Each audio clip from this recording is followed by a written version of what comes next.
Cet après-midi, nous recevons Gilles Escande et son atelier Expression théâtrale pour parler bien sûr de théâtre, d'expression, et oui, et puis surtout des enfants. Alors Gilles, d'abord, tu vas te présenter un petit peu, nous dire qui tu es, curriculum vitae, c'est-à-dire l'âge, les études, si tu en as fait, c'est pas indispensable. Je t'écoute. Alors j'ai 23 ans, les études niveau bac D, je dis bien niveau, car lors de ma scolarité, j'ai mené en parallèle les dernières années, donc depuis la seconde, j'ai mené donc de front ma scolarité et le conservatoire de théâtre, d'art dramatique plutôt, de Perpignan. J'y suis resté 6 ans et durant ces 6 ans, j'ai appris les bases de l'expression. Ensuite, j'ai travaillé comme TUC, 2 années scolaires au sein de l'UCSP, une association de coopératives donc des écoles maternelles et primaires de la ville de Perpignan. J'avais 600 enfants par semaine. Je voyais donc 600 enfants par semaine, 1 heure par semaine et par classe. Et le but de cette activité était en mai en général de produire un spectacle pour les parents, les amis. Spectacle conçu donc par les enfants avec mon appui et choix de costumes, de musique, de texte. Bon, et après ces 18 mois de TUC, il a bien fallu que je prenne ma vie en main. En étant au chômage, j'ai décidé donc de créer l'atelier Expression théâtrale. J'ai été parrainé par une personne du comité du développement économique des Pyrénées-Orientales, Bernadette, qui m'a beaucoup aidé dans la façon de rédiger donc le dossier. Et j'ai été lauréat d'un défi jeune 87, où j'ai obtenu une bourse de 10 000 francs de l'État et 11 000 francs de sponsors donc, que j'ai trouvé. Je ne sais pas si c'est... Oui, je peux les nommer. La Nouvelle Galerie, le Carré d'As, salon de coiffure, l'entreprise Henrigot de maçonnerie, le conseiller municipal à titre privé donc de son cabinet de location, Monsieur Marty, et Monsieur Paratilla, publiciste. Voilà, je pense oublier personne. Et j'ai donc aussi droit aux 10 700 francs de l'État, la direction départementale du travail, en tant que chômeur créateur d'entreprise. On va la tracer très rapidement, une vie bien dense, courte encore, mais dense, qui va être longue, Gilles, sans doute. Dis-moi un petit peu, on va revenir sur ton TUC, tes TUC que tu as fait. C'est peut-être à ce moment-là que l'envie de t'occuper des enfants t'est venue. On en parle de suite, ou d'abord on parle de l'amour du théâtre. Comment vient à quelqu'un, un garçon, une fille, comment vient cette envie de faire du théâtre? On dit comme ça, faire du théâtre. Ça veut dire quoi, faire du théâtre? L'envie a été très tôt de me produire, c'est-à-dire faire l'intéressant lors de réunions de famille, enfin de repas de famille, en classe, réciter les poésies en y mettant un ton très exagéré par rapport à d'autres. C'est venu comme ça. Il y a beaucoup d'enfants, d'ailleurs, cela se manifeste de cette façon. Les parents m'amènent les enfants, ils me disent il a l'air doué. Bon, c'est peut-être pas pour ça qu'il sera doué, mais il a déjà le courage donc de se montrer, d'affirmer une personnalité. Mais il y a aussi d'un autre côté l'enfant qui en a envie, qui sent, qui a envie de faire passer des choses, mais qui n'ose pas. Bon, celui-ci aussi est aussi intéressant, car il arrivera à surmonter cette petite peur, cette angoisse donc qu'il a. Mais je crois de toute façon, donc, c'est pour cela que ces 2 TUC m'ont aidé, que chacun en nous, on a une part de comédien. Soit on la développe et on deviendra comédien professionnel, ou on travaillera dans un métier artistique, comme toi, mettons. Bon, je veux dire, c'est une forme de comédie. C'est vrai. Soit, mais on la gardera toujours, de toute façon, même dans la rue, on joue la comédie. Quand on dit bonjour, quand une conversation banale avec quelqu'un qu'on n'avait pas envie de voir, bon, on est tous des comédiens. Je crois que celui qui joue la comédie devant les autres et tout, bon, l'affirme davantage, mais moi je trouve qu'il a quand même plus de courage à l'affirmer quand même. C'est-à-dire, on se demande même qui est comédien.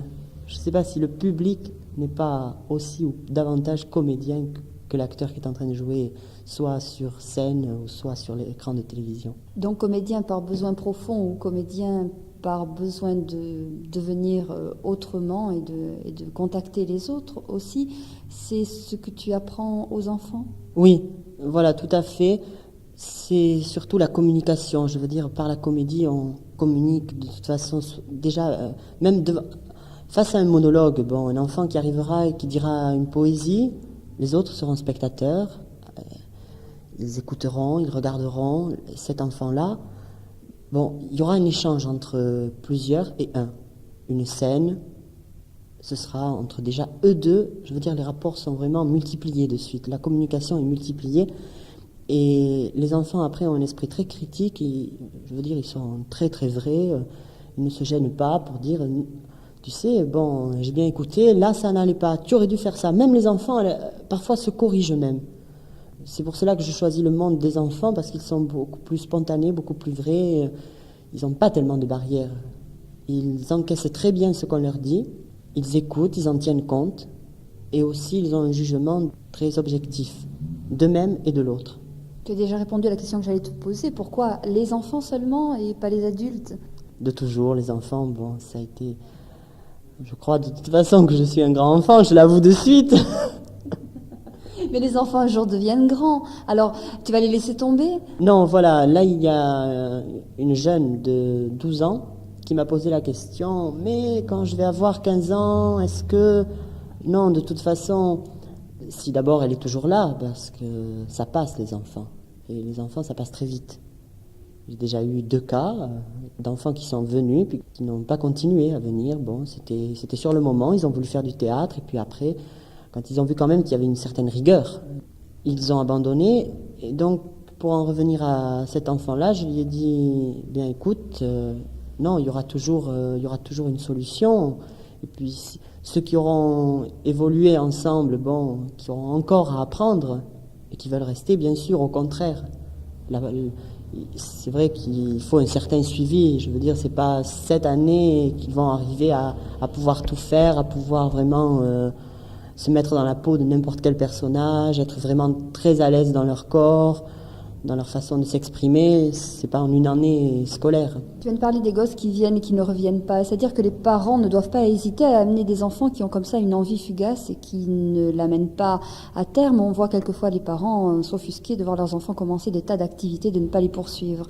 Est-ce que le théâtre n'entrerait pas dans cette catégorie d'obligation?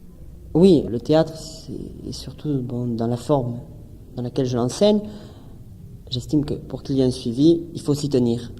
Bon, et ça, je le dis de suite, j'y reviens sans cesse avec eux.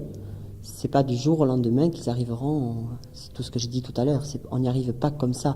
Il y a une rigueur, et là, par contre, tous ceux qui sont là pour l'instant pourraient le dire et le disent. Quand j'aime quelque chose, je vais jusqu'au bout. Parfois, je n'impose même pas d'apprendre la scène entière. Bon, ils l'apprennent d'eux-mêmes. Ah non, ça me plaît, de toute façon, c'est pas un travail pour moi.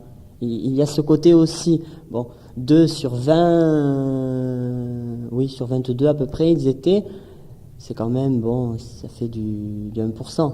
2 sur 20 à peu près. Il y a quand même les autres. Très exactement, comment se passe un cours de théâtre chez Gilles Escande à l'atelier d'expression théâtrale? Quel jour, quelles heures et selon quel principe? On va commencer par le mercredi, c'est par tranche d'âge.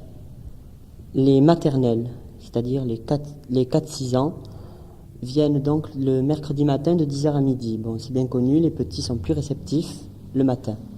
Durant 2 heures, ils évoluent corporellement, sur fonds musicaux. Ils miment. Alors ils peuvent mimer des histoires qu'eux-mêmes inventent, ou des histoires que je leur raconte, ou que je leur lis. Ensuite, ils associent aussi le mime et puis la parole. Ils commencent à peine à le faire en fin de trimestre. Et j'essaie de développer au maximum la mémoire en revenant sur 2 textes à peu près chaque mercredi. Chaque mercredi, je reviens sur ces 2 petits poèmes et les enfants d'eux-mêmes les répètent. Et les répètent à leurs parents en arrivant, bon, puisque les parents en discutent avec moi. La joie que j'ai eue mercredi dernier, c'est que je leur ai demandé quel personnage as-tu joué. Et j'ai un enfant Elle a 3 ans et demi, elle n'a pas 4 ans, mais bon, c'est pas fermé, je veux dire, je ne m'arrête pas à 4 ans pile ou à 14 ans pile. Elle m'a répondu, je jouais, je crois, l'oiseau. Elle avait compris le phénomène, donc, d'être acteur et d'être spectateur. Ça aussi, pour eux, c'est important, les petits. Ils l'ont d'ailleurs très vite compris, mais je le vois dans leurs yeux, dès que je dis, bon, qui va sur la moquette? Pour eux, la moquette, c'est la scène. Et dès qu'ils la franchissent, c'est marrant. Mettons, ils vont en courant à la moquette, mais à la moquette, ils s'arrêtent parce qu'ils savent que c'est là où ils vont jouer, devant les autres. Bon. Voilà, ça c'est pour les petits. Ensuite, les 6-8, bon, 8-10, le mercredi après-midi, on aborde le travail de scène classique. Je travaille beaucoup sur Molière, bon, parce que, surtout avec les 8-10, là, la tranche d'âge CM1, c'est des textes qu'ils abordent à l'école. Et autant les leur faire jouer. Les instituteurs expliquent que de toute façon, bon, il y a quelques mots de vocabulaire qui leur échappent, mais en leur expliquant, ils comprennent tout à fait, surtout Molière, je veux dire, bon, c'est le plus grand en classique, donc ils comprennent tout à fait, ils en sont capables. Ensuite aussi, improvisation orale et improvisation écrite, donc de semaine en semaine, ils ont chaque semaine une improvisation écrite. Dans les improvisations orales, donc, c'est le thème pareil, choisi soit par eux, soit par moi. Au départ, bien sûr, par moi, mais je leur donne de plus en plus la possibilité de choisir eux-mêmes, de développer leur esprit de créativité, d'imagination. Et ensuite, nous faisons un travail de diction et d'articulation dès les 6 ans. Par contre, bon, la diction chez les 6-8, là, est un peu plus délaissée, parce que c'est vrai que apprendre des règles, enfin apprendre, non, mais s'attarder vraiment sur des règles de diction, c'est un peu dur pour eux. C'est un complément à l'école, je ne veux pas non plus que ça prime sur l'école. Ensuite, le samedi après-midi, les 10-12 et 12-14, ils abordent des scènes contemporaines et des improvisations aussi. Ça démarre plus, je veux dire, bon, il y a moins besoin d'explications, le vocabulaire est beaucoup plus simple, bon, plus direct, puisque ce sont donc des enfants déjà assez mûrs, je veux dire, CM2, la limite de la 6e, là, c'est bon aussi. Ces tranches d'âge, donc, et ces classifications par rapport à l'école, ça, c'est mes années donc de TUC, qui m'ont appris effectivement qu'il valait mieux non plus ne pas mélanger. Et un enfant, mettons, de 4 ans, je le vois très très mal avec un enfant de 12 ans. Bon, de temps en temps, nous ferons donc un après-midi, mettons, où tout l'atelier se verra, justement, bon, pour que les enfants se connaissent, puisqu'à la fin de l'année, il y a représentation au théâtre municipal. Mais sinon, je préfère quand même séparer les tranches d'âge. Et le local, alors? Parce que j'y suis, là, en ce moment, il est bien. Oui, le local est tout à fait approprié à ce genre d'activité. C'était une personne qui donnait des cours d'acteurs pour adultes. Et j'ai eu la chance de le trouver vraiment. J'ai décidé de m'installer, bon, ça a été très très vite. Et j'ai eu la chance, mais vraiment, de trouver ce local dans le centre culturel, donc Rabelais. La pièce est très bien agencée, elle refait d'un neuf. La moquette, donc, délimite cette fameuse scène et le carrelage, le public. C'est facile d'accès aussi, important, c'est dans la ville? Oui, c'est dans la ville, très facile d'accès, facilité pour se garer pour les parents. Le patio du restaurant à côté, c'est vraiment bon. En été, c'est agréable, même en hiver, je veux dire, bon, c'est un cadre particulier, c'est très bien. Tu viens juste de parler des parents, bon, pour dire qu'ils pouvaient aller se garer, mais à part ça, les parents, ils réagissent comment à ce que leurs bambins fassent du théâtre? Est-ce que tu as remarqué chez eux un changement d'attitude, une fierté, je ne sais pas, comment réagissent-ils? Est-ce que, au travers de leur enfance, c'est un peu eux qui viennent? Oui, c'est vrai qu'il y a ce côté, mais il y a aussi... Les parents sont pratiquement tous arrivés en disant « Mon enfant veut faire du théâtre, voilà, je vous l'amène. » Et c'est lui qui verra. Et alors là, je tire mon chapeau, bon, parce qu'il ne faut pas se cacher les yeux, il y a beaucoup de parents qui n'écoutent pas leur enfant. Et là, j'ai donc affaire à des parents qui écoutent leur enfant, et cela se voit à la sortie, qui discutent avec moi. Alors, ça marche, il n'est pas trop dissipé, il n'en fait pas trop, alors ça va mieux, bon, parce qu'effectivement, il y a des enfants timides, donc volonté des parents de l'amener pour gommer un peu cette timidité. J'ai de très très bons rapports donc avec les enfants et avec les parents aussi. Mais alors c'est embêtant ce que tu dis, parce que si les parents qui amènent des enfants à ton atelier sont des parents ouverts. Ça veut dire qu'il y a des enfants qui n'ont pas de parents ouverts et qui ne viennent pas parce que les parents ne les amènent pas. Oui, là je m'implique et je réponds oui. Alors là, tout à fait. Tout à fait, parce que je veux dire, bon, dans les 2 ans de TUC, j'ai eu l'occasion de voir des parents aller chercher leur enfant et ne pas regarder l'enfant, finir la conversation avec l'autre parent. Mettons en maternelle, bon, 2 mères viendront chercher leurs enfants, elles discuteront, elles prendront leurs enfants, elles leur mettront la veste, mais en continuant de discuter, tout, ni bonjour à l'instit, ni... Et alors en primaire, pareil, le nombre d'instituteurs qui ne voient jamais de parents d'élèves. Communication égale expression théâtrale, c'est ici qu'il faut venir, Gilles. Ben, ma foi, oui. Merci. Ben, merci à toi. Au revoir.